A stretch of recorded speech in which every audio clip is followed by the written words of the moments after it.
जय हिंद दोस्तों, study take में आपका स्वागत है। मंजिलें उन्हीं को मिलती हैं जिनके सपनों में जान होती है। पंखों से कुछ नहीं होता, हौसलों से उड़ान होती है। क्या बात है। बिल्कुल सही है ना। तो यार, इसी शानदार और जोश से भरे मोटिवेशन के साथ आज के इस बेहद खास डीप डाइव की शुरुआत करते हैं। एग्जाम हॉल का वो प्रेशर, वो टिक टिक करती घड़ी और वो एक सवाल जो हमेशा रैंक गिरा देता है। हाँ, वो प्रेशर तो लिटरली सबको फील होता है। बिल्कुल। तो दोस्तों, आज का हमारा मिशन उसी प्रेशर को हमेशा के लिए खत्म करना है। आज हम स्टडी टेक की प्रीमियम हैंडराइटिंग नोट सीरीज का पूरा पोस्टमार्टम करने वाले हैं और विषय है हिंदी व्याकरण का वो हिस्सा जहां सबसे ज्यादा माइनस मार्किंग होती है, अनेकार्थी शब्द। ओहो, अनेकार्थी शब्द मतलब बहुरूपीय शब्द। एकदम सही कहा। मतलब एक ऐसा शब्द जो बहरूपीय की तरह अलग अलग वाक्यों में जाकर अलग अलग अर्थ ले लेता है। हाँ, और इन बहुरूपियों को पकड़ने का एक ही तरीका है, इनके असली डीएनए को समझना। मतलब इस पूरी क्लास में एक बात बिल्कुल साफ रहेगी कि विद्यार्थियों को कुछ भी रटना नहीं है। बिल्कुल, रट्टा मारना तो वैसे भी आउटडेटेड हो गया है। एकदम आउटडेटेड। हर एक शब्द के पीछे ना एक बहुत ही गहरा लॉजिक होता है, एक कहानी होती है। जब वो मूल तर्क दिमाग में सेट हो जाता है तो परीक्षा में चाहे कितना भी घुमावदार सवाल क्यों ना आ जाए, सही विकल्प खुद ब खुद चमकने लगता है। यही तो सबसे बड़ी बात है। तो चलिए फिर बिना किसी देरी के नोट्स के पहले पन्ने की तरफ बढ़ते हैं। और भाई, इस मास्टर क्लास का जो कवर पेज डिजाइन किया गया है ना, वो ही अपने आप में कहानी कह रहा है। हाँ, वो डिजाइन तो सच में माइंड ब्लोइंग है ना। दोस्तों, इस पेज पर एक बहुत ही मजेदार विजुअल ड्रॉ किया गया है। एक जादुई खुली हुई किताब है और उसमें से हिंदी की वर्णमाला जैसे अ, क, ख, ग एकदम हवा में तैर रहे हैं। बिल्कुल किसी हॉलीवुड फिल्म के जादुई अक्षरों की तरह चमक रहे हैं। जो इस पूरी क्लास का कोर कॉन्सेप्ट है। अच्छा, वो क्या है? एक लाइन में कहूं तो परीक्षा पास करनी है तो रटने की मशीन मत बनो, लॉजिक के साइंटिस्ट बनो। वाह। वो जो अक्षर हवा में उड़ रहे हैं ना, वो ये बता रहे हैं कि शब्द सिर्फ पन्नों पर छपी हुई बेजान स्याही नहीं होते हैं, वो एक जीवित इकाई है। इस डीप डाइव का पूरा आधार यही है कि हम शब्दों के मूल तर्क को समझेंगे। क्या बात है। रटने की मशीन नहीं, लॉजिक का साइंटिस्ट बनना है। तो चलिए इन जादुई पन्नों के अंदर चलते हैं और सबसे पहले प्रकृति की मिठास की बात करते हैं। बिल्कुल। पहली स्लाइड बहुत ही दिलचस्प है। हाँ यार, नोट्स के दूसरे पन्ने पर एक बहुत ही सुकून देने वाला चित्र बना है। एक सुंदर सा मिट्टी का बर्तन है जिससे एकदम शुद्ध और मीठा शहद छलक रहा है और पास ही में एक प्यारा सा गुलाबी फूल खिला हुआ है। यहाँ शब्द दिया गया है मधु। और इसके अर्थ भी काफी अलग अलग हैं। वही तो मैं देख रहा हूँ। इसके अर्थ लिखे हैं शहद, शराब, वसंत ऋतु, दूध, मीठा। और एक सेकंड, आखिरी अर्थ लिखा है एक राक्षस का नाम मधु कैटब। भाई, यहाँ तो लॉजिक थोड़ा गड़बड़ा रहा है। कैसे गड़बड़ा रहा है? अरे मतलब एक खूंखार राक्षस मधु कैसे हो सकता है? मधु तो मीठा होता है ना, राक्षस तो डरावने होते हैं। अरे यही तो भाषा की सुंदरता है। चलिए इसके लॉजिक को डीकोड करते हैं। मधु का मूल अर्थ सिर्फ मीठा नहीं होता, इसका एक और गहरा अर्थ है नशा देने वाला या मदहोश करने वाला। अच्छा, नशा देने वाला। हाँ, शहद और मीठा तो सीधा सीधा समझ आता है। शराब में नशा होता है, इसलिए वो भी मधु है। और वसंत ऋतु को देखिए, जब वसंत आता है तो पूरी प्रकृति में एक नया जोश, एक प्राकृतिक नशा छा जाता है, इसलिए उसे भी मधु कहते हैं। अरे वाह, ये एंगल तो सोचा ही नहीं था। और वो राक्षस वाला क्या सीन है? पौराणिक कथाओं में मधु कैटब नाम के राक्षस का जिक्र है। वो अहंकार के नशे में चूर था, तो यहाँ मधु का अर्थ अहंकार के नशे से जुड़ता है। शब्द वही रहता है, वसंत ऋतु का नया जोश हो या राक्षस का मिथक, बस हालात के हिसाब से उसका रूप बदल जाता है। गजब। मीठा और मदोश करने वाला नशा, बस ये याद रखना है। अब प्रकृति की इस मिठास के बाद बात करते हैं उन तत्वों की जो इस पूरी दुनिया को पालते और ढकते हैं। हाँ, ये बहुत जरूरी स्लाइड है। नोट्स के तीसरे पन्ने पर दो बहुत ही शानदार शब्द दिए गए हैं, पुष्कर और अंबर। विजुअल में नीले चमकते पानी के बीच एक शांत और खूबसूरत कमल का फूल खिला हुआ है। पहले पुष्कर को देखते हैं। बिल्कुल, पुष्कर के अर्थ पर गौर कीजिएगा। इसके अर्थ है आकाश, पानी, तालाब, कमल, एक तीर्थ स्थान और हाथी की सूंड। मतलब पानी और तालाब तो ठीक है, लेकिन हाथी की सूंड, ये थोड़ा बाउंस कर गया। इसके लिए पुष्कर के मूल लॉजिक को समझना होगा। पुष्कर का मतलब होता है पोषण करने वाला, या अंग्रेजी में कहें तो नॉरिशर। ओके, नॉरिशर। हाँ, अब आकाश और पानी को देखिए, ये दोनों इस धरती पर जीवन का सबसे बड़ा आधार है, पोषण करते हैं। पानी जहाँ जमा होता है वो तालाब है, उसमें खिलने वाला कमल भी पुष्कर है। अब आते हैं हाथी की सूंड पर। हाँ, वही तो सबसे ट्रिकी है। एक हाथी के लिए उसकी सूंड ही उसका सबसे बड़ा पोषण का जरिया है। उसी से वो पानी पीता है, उसी से खाना उठाकर मुंह तक ले जाता है।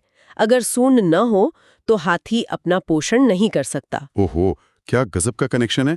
हाथी की सूंड वाला विकल्प अगर एग्जाम में आ जाए तो बिना इस लॉजिक के कोई भी गलती टिक करेगा। बिल्कुल, और इसी पेज पर दूसरा शब्द है अंबर। हाँ, अंबर के अर्थ दिए हैं आकाश, बादल, कपड़ा जैसे पीतांबर और एक सुगंधित इत्र। अगर मैं यहाँ एक एनालॉजी लगाने की कोशिश करूं तो अंबर बिल्कुल सर्दियों में इस्तेमाल होने वाले एक विशाल कंबल की तरह है। एकदम परफेक्ट एनालॉजी है। अंबर का मूल लॉजिक ही यही है, जो चारों ओर से ढके। हाँ, जैसे आसमान दुनिया को ढकता है। बिल्कुल, आसमान दुनिया को ढकता है और कपड़े हमारे शरीर को ढकते हैं। और इत्र की बात करें तो जब कोई बहुत तेज इत्र लगाया जाता है तो उसकी खुशबू पूरे कमरे को अपने आगोश में ढक लेती है। विशाल कंबल वाला ये लॉजिक तो दिमाग में छप गया। अब प्रकृति, पानी और आसमान से निकलकर हम इंसानी सिस्टम और व्याकरण की दुनिया में आते हैं। हाँ, ये थोड़ा टेक्निकल हिस्सा है। बिल्कुल। चौथे पन्ने पर दो टेक्निकल शब्द हैं, पद और अक्ष। यहाँ जो विजुअल ड्रॉ किया गया है वो बड़ा ही मजेदार है यार। एक कुर्सी है जिस पर सरकारी मोहर या स्टैंप लगी है और उसी के पास महाभारत के शकुनी मामा वाले दो पासे रखे हैं। पद के अर्थ हैं स्थान या ओहदा, पैर और कविता का चरण। यहाँ पर विद्यार्थियों के लिए एक अत्यंत महत्वपूर्ण व्याकरण का नोट है। ध्यान से सुनिएगा। जब कोई शब्द डिक्शनरी में होता है तो वो सिर्फ शब्द कहलाता है, लेकिन जैसे ही उस शब्द को किसी वाक्य में प्रयोग कर लिया जाता है ना, तो वो व्याकरण के नियम में बंध जाता है। बिल्कुल, तब वो पद कहलाता है। पद का मतलब ही है किसी सिस्टम में स्थान या ओहदा ग्रहण कर लेना। अच्छा, और दूसरा शब्द है अक्ष। अर्थ हैं धुरी, आंख, पासा और रथ का पहिया। इसे याद रखने की एक धांसू मेमोरी ट्रिक दी गई है यहाँ। हाँ, वो ट्रिक बहुत मजेदार है। ट्रिक है, कुर्सी यानी पद पर बैठकर अपनी आंखों यानी अक्ष से रथ के पहिए पर पासा फेंकना।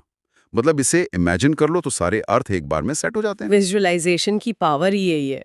अब जब नियम और पद बन जाते हैं तो फिर उन्हें अलग करने या तोड़ने की नौबत भी आती है। हाँ, जो जुड़का है वो टूटता भी है। इसी बात को समझाने के लिए 5वें पन्ने पर एक बहुत ही महत्वपूर्ण शब्द है, विग्रह। और इसका विजुअल तो पूरी तरह से कॉन्ट्रास्टिंग है। एक तरफ एक टूटी हुई लोहे की भारी जंजीर बनी है और उसके ठीक बगल में एक बहुत ही शांत देवी की मूर्ति रखी हुई है। विग्रह के अर्थ दिए हैं देवता की मूर्ति, लड़ाई या युद्ध, विभाजन जैसे समास विग्रह और शरीर। यहाँ लॉजिक थोड़ा कंफ्यूजिंग लग सकता है। लग सकता है क्या? लग ही रहा है। मतलब एक तरफ शांति की प्रतीक मूर्ति है और दूसरी तरफ लड़ाई और विभाजन। इन दोनों में आपस में क्या कनेक्शन हो सकता है? यही तो समझना है। विग्रह का लॉजिक है अलग करना या फिर विस्तार करना। जब लड़ाई होती है तो रिश्ते टूटते हैं, अलग होते हैं। समास विग्रह में हम शब्दों को अलग करते हैं। हाँ, वो तो जंजीर के टूटने से समझ आ गया। लेकिन मूर्ति? ईश्वर मूल रूप से निराकार है। जब उस निराकार ऊर्जा को एक भौतिक रूप देकर विस्तार किया जाता है, उसे एक शरीर दिया जाता है, तो वो विग्रह कहलाता है। इसलिए भगवान की मूर्ति को विग्रह कहते हैं। निराकार का साकार में भौतिक विस्तार। अरे वाह, अलग करना और विस्तार करना दोनों विग्रह हैं। गजब। तो टूटने और जोड़ने की बात हो गई। अब बात करते हैं उन बहुरूपियों की जो कभी टिक कर नहीं बैठते। हाँ, ये वाले तो हमेशा हरकत में रहते हैं। छठे पन्ने पर शब्द हैं कपी और खग। विजुअल में पूरी एक्शन मूवी चल रही है। डाल पर झूलता हुआ एक शरारती बंदर है, उड़ता हुआ पक्षी है, तेज जाता हुआ बाण है और चमकता हुआ सूरज है। कपी का अर्थ है बंदर, हनुमान जी, हाथी और सूर्य। यहाँ कपी का लॉजिक है चंचल होना। बंदर की चंचलता तो जग जाहिर है और सूर्य भी सुबह से शाम तक आसमान में चलता रहता है, इसलिए उसे भी कपी कहा गया है। सही है। और खग? खग के अर्थ दिए हैं पक्षी, बाण, तारा, ग्रह और देवता। अगर मैं यहाँ एक एनालॉजी दूं ना, तो जैसे हाईवे पर चलने वाली हर गाड़ी वाहन है, वैसे ही आकाश के हाईवे पर उड़ने वाला हर आइटम खग है। हाँ हाँ, एकदम सही एनालॉजी है। व्याकरण के हिसाब से खा का अर्थ होता है आकाश और ग का अर्थ है गमन करने वाला। तो जो भी आकाश में चले, चाहे वो पक्षी हो, बाण हो, तारे हो या देवता, वो सब खग हैं। उड़ने वालों के बाद अब जमीन के सबसे विशाल और खतरनाक जीवों की बारी है। 7वें पन्ने पर एक बहुत बड़ा परीक्षा अलर्ट है। हाँ दोस्तों, ये स्लाइड सच में बहुत क्रिटिकल है। विजुअल में एक विशालकाय हाथी है और उसके सामने फनकाड़े बैठा एक कोबरा सांप है। शब्द है नाग। अर्थ है सांप, हाथी, पर्वत, बादल, एक जाति। ये मेरी तरफ से एक सख्त चेतावनी है। अक्सर विद्यार्थी नाग सुनते ही सिर्फ सांप समझते हैं, लेकिन परीक्षा में जो विकल्प रैंक तय करता है वो है हाथी। हाँ, हाथी तो कोई सोचता ही नहीं है। बिल्कुल। नाग की ट्रिक है विशाल और महान। जो विशाल हो और अपनी जगह से हिले नहीं। पर्वत विशाल है, बादल विशाल है और हाथी तो अपने आप में चलता फिरता पहाड़ है।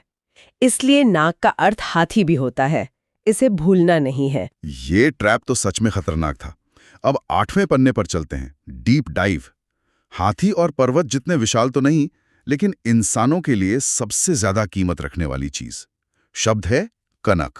कनक तो सबको याद होगा। हाँ, लेकिन विजुअल बड़ा मॉडर्न है यार। एक चमकता हुआ डिजिटल बिटकॉइन बना है जो सोने का प्रतीक है। साथ में गेहूं की बालियां हैं और पलाश या टेसू का लाल फूल है। अर्थ है सोना, धतूरा, गेहूं और पलाश। यहाँ कुछ नया दिखा। वही तो, बचपन से यमक अलंकार में कनक कनक ते सौगुनी पढ़कर सोना और धतूरा तो रट लिया था, लेकिन एग्जामिनर अब स्मार्ट हो गया है। वो गेहूं और पलाश पूछता है। एकदम सही पकड़े। कनक का लॉजिक है स्वर्ण या पीलापन। पके हुए गेहूं और पलाश के फूल भी सोने की तरह चमकते हैं। इसे एक अपडेटेड सॉफ्टवेयर की तरह याद रखें। पुराना रट्टा अब काम नहीं आएगा। बिल्कुल, अपडेटेड सॉफ्टवेयर। अब भौतिक संपत्ति यानी कनक से आध्यात्मिक और कल्याणकारी संपत्ति की ओर बढ़ते हैं। 9वें पन्ने पे शब्द हैं श्री और शिव। विजुअल में सोने के सिक्कों के बीच खिला कमल है और एक भारी लोहे का निहाई यानी एनविल रखा है। श्री के अर्थ तो काफी शुभ है। हाँ, श्री का अर्थ है लक्ष्मी जी, संपत्ति, कांति, सरस्वती, शोभा, कमल। ये तो सब ठीक है, लेकिन शिव के अर्थ में एक बाउंसर है। अर्थ है महादेव, कल्याण, भाग्यशाली और लोहा। शिव का अर्थ लोहा कैसे हो सकता है भाई? लॉजिक देखिए, शिव का मूल अर्थ है कल्याणकारी। लोहा जीवन के निर्माण का आधार है, मजबूत है। जब इंसान ने लोहे की खोज की तभी सभ्यता मजबूत हुई, इसलिए वो भी शिव यानी कल्याणकारी है। ओहो, लोहे को कल्याणकारी मानना बहुत ही गहरी सोच है। अब 10वें पन्ने की ओर चलते हैं। हर कल्याणकारी चीज के पीछे एक तीव्र ऊर्जा या निचोड़ होता है। बिल्कुल, जो रैंक तय करने वाला शब्द है अर्क। हाँ, विजुअल में आग उगलता हुआ सूरज है जिसकी किरणें ओखली में रखे जड़ी बूटी के काढ़े पर पड़ रही हैं। अर्थ हैं सूर्य, काढ़ा, मदार का पौधा, तांबा और स्फटिक। अर्क का सीधा सा मतलब है तेज या निचोड़। सूर्य का उग्र तेज हो या जड़ी बूटी को उबालकर निकाला गया शक्तिशाली निचोड़, दोनों ही अपने सबसे शुद्ध रूप में अर्क कहलाते हैं। एकदम साफ हो गया। और जब ऊर्जा या अर्क अपना काम कर लेती है तो आखिर में हमें क्या मिलता है? नतीजा 11वें पन्ने पर आ गए हैं। शब्द है फल और शिखा। विजुअल में मोमबत्ती की लौ और तलवार की तेज धार है। फल के अर्थ है नतीजा, पेड़ का फल, तलवार की धार, लाभ। और शिखा के अर्थ हैं चोटी, शाखा की फुनगी, आग की लपट, दीपक की लौ। मतलब शिखा का अर्थ है सबसे ऊपरी हिस्सा और फल का मतलब है किसी चीज का एंड रिजल्ट। तलवार घिसने का फल उसकी धार है। बिल्कुल सटीक। शिखा टॉप पर है और फल नतीजा है। कमाल है भाई, यहाँ तो दिमाग खराब हो गया मेरा। हिंदी का सबसे बड़ा ऑलराउंडर शब्द यहाँ दिया है हरि। हरि वाकई सबसे ज्यादा कंफ्यूज करता है सबको। मतलब एक ही शब्द से भगवान, विष्णु, कृष्ण, बंदर, मेंढक, सांप, शेर, घोड़ा, सूरज, चांद और हवा, ये सब। एक तरफ विष्णु जी और दूसरी तरफ मेंढक। स्लाइड में जो सूरज, चांद, बंदर और मेंढक का चित्र है, उसे देखकर तो लगता है कि एग्जाम बनाने वाले हमारे मजे ले रहे हैं। यही तो सबसे बड़ा खौफ है। लोग बंदर और मेंढक पढ़कर घबरा जाते हैं, पर इसे रटना नहीं है। हरि का रूट वर्ड है हरने वाला या हर जगह मौजूद रहने वाला। अच्छा, मतलब जो सर्वव्यापी है। एग्जैक्टली। सूरज की रोशनी, हवा, चांद का प्रकाश, ये सब हर जगह हैं। और विष्णु जी भी कण कण में बसे हैं, जो दुख हरते हैं। तो ये सब हरि हो गए। ये लॉजिक तो सेट हो गया, पर बंदर और मेंढक का क्या सीन है फिर? वो थोड़ी हर जगह है। वहां हरि का दूसरा मीनिंग लगता है। हरि का एक और अर्थ होता है चंचल या हरा भुरा रंग। बंदर चंचल होता है, वो टिक कर नहीं बैठता। मेंढक और सांप का नेचुरल रंग हरा या भूरा होता है। ओ, अब कनेक्ट हुआ। तो इसकी ट्रिक ये बनती है, जो नेचर में हर जगह दिखे या बहुत उछल कूद करे, वो हरि है। एकदम परफेक्ट ट्रिक। क्या बात है। अब आते हैं दूसरी स्लाइड पर, जहां नेचर का एक और शब्द है सरंग। यहाँ एक सुंदर मोर और एक प्यारे से हिरन का चित्र बना है। हाँ, क्योंकि सरंग नेचर की ब्यूटी से जुड़ा है। यहाँ लिखा है कि मोर, कोयल, भंवरा, हिरन, शेर, सांप, बादल, धनुष, कमल, ये सब सरंग हैं। मतलब ट्रिक ये है कि एग्जाम में 90% सुंदर चीजें सरंग होती हैं। सच में ऐसा होता है क्या? बिल्कुल। सरंग का मतलब ही होता है जिसमें रंग हो या जिसकी आवाज मीठी हो। अब मोर के सतारंगी पंख और कोयल की आवाज से सुंदर क्या होगा? बादल जब गरजते हैं तो उनकी भी एक भव्य आवाज होती है। तो ट्रिक पक्की है। नेचर का ब्यूटी कॉन्टेस्ट जीतने वाला हर कॉन्टेस्टेंट सरंग है। हाँ, बिल्कुल सही लाइन है ये। बस उस सुंदरता और आवाज की फीलिंग को पकड़ना है। सही है। अब भगवान और नेचर से आगे बढ़ते हैं तीसरी स्लाइड पर। यहाँ इंसान और उसके जन्म का लॉजिक है। शब्द है द्विज। इसका ब्रेकडाउन लिखा है द्वि प्लस ज, यानी 2 बार जन्म लेने वाला। ये बहुत डीप साइंस है। हाँ, यहाँ स्लाइड में एक अंडे से निकलता हुआ चूजा और दूसरी तरफ चमकते हुए दांत दिखाए गए हैं। पर एक इंसान या जानवर 2 बार जन्म कैसे ले सकता है? यही तो मैजिक है। इसके 4 अर्थ हैं: ब्रह्मन, पक्षी, दांत और चांद। पक्षी को ही ले लो। पहला जन्म अंडे के रूप में और दूसरा जन्म अंडे से बाहर निकलने पर। 2 जन्म हो गए ना? अरे हाँ। और इंसान के दांत भी पहले दूध के आते हैं, फिर टूटकर पक्के आते हैं। ये भी द्विज हुए। बिल्कुल। चांद भी अमावस्या के अंधेरे से पूर्णिमा तक एक नया जन्म लेता है। और ब्राह्मण का पहला जन्म गर्भ से होता है और दूसरा जन्म जनेऊ संस्कार के बाद विद्या प्राप्ति पर होता है। Mind blowing. तो ट्रिक बनी, जिसका भी लाइफ में प्रॉपर कमबैक हो वो द्विज है। ये ट्रिक स्टूडेंट्स कभी नहीं भूलेंगे। अब चौथी स्लाइड देखते हैं। यहाँ मेरे 2 फेवरेट कंफ्यूजिंग शब्द हैं, कर और अंक। चित्र भी फनी है। एक हाथ में टैक्स वाला कैलकुलेटर है और दूसरी तरफ एक हाथी की सूंड। ये एग्जामिनर के फेवरेट शब्द हैं। मुझे तो लगता है कर का मतलब हाथ, टैक्स और सूंड, और हाँ, एक किरण। अब टैक्स और हाथ का कनेक्शन क्या है भाई? सोचो, इंसान लगान या टैक्स हमेशा अपने हाथों से गिनता और देता है, इसलिए वो कर बन गया। हाथी अपना सारा काम सूंड से करता है, तो वो उसका हाथी हुआ ना। वेट, और सूरज की किरण हाथ कैसे हो गई? सूरज की किरणें उसके हाथी तो हैं, जो लाखों मील दूर से धरती को छूती हैं और उसे जिंदगी देती हैं। वाओ, सूरज की किरणें उसके हाथ हैं। ये बहुत प्यारा लॉजिक है। और दूसरा शब्द है अंक, जिसके अर्थ है संख्या, गोद और नाटक का हिस्सा। यहाँ ट्रैप कहाँ है? एग्जाम में ट्रैप आता है जब पूछते हैं कर्ण और गोड़। कर का मतलब किरण और अंक का मतलब गोड़। लोग इसमें फंस जाते हैं। तो स्टूडेंट्स, ट्रिक लिख लो। सूरज हाथ फैलाए आएगा तो कर्ण, और माँ गोद में बिठा लेगी तो अंक। एकदम परफेक्ट मोमोनिक है। अब 5वीं स्लाइड पर आते हैं, जहां फिजिकल दुनिया की चीजें हैं। ये है कनक। यहाँ सोने की ईंट और गेहूं की बालियों की मस्त फोटो है। सोना और धतूरा तो सुन रखा था, पर गेहूं? इसके पीछे हमारे कृषक समाज यानी किसानों का दिमाग है। वही मैं सोच रही थी कि गेहूं कनक कैसे हो गया। जब गेहूं की क्रॉप पक जाती है ना, तो धूप में वो बिल्कुल सोने की तरह सुनहरी चमकती है। और पुराने जमाने में अन्न ही सबसे बड़ा धन था। ओह, इसलिए गेहूं भी कनक है।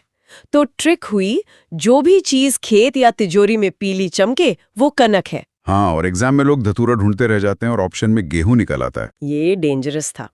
6ठी स्लाइड पर देखते हैं पानी का खेल, जलज। जल मतलब पानी और ज मतलब जन्म लेना।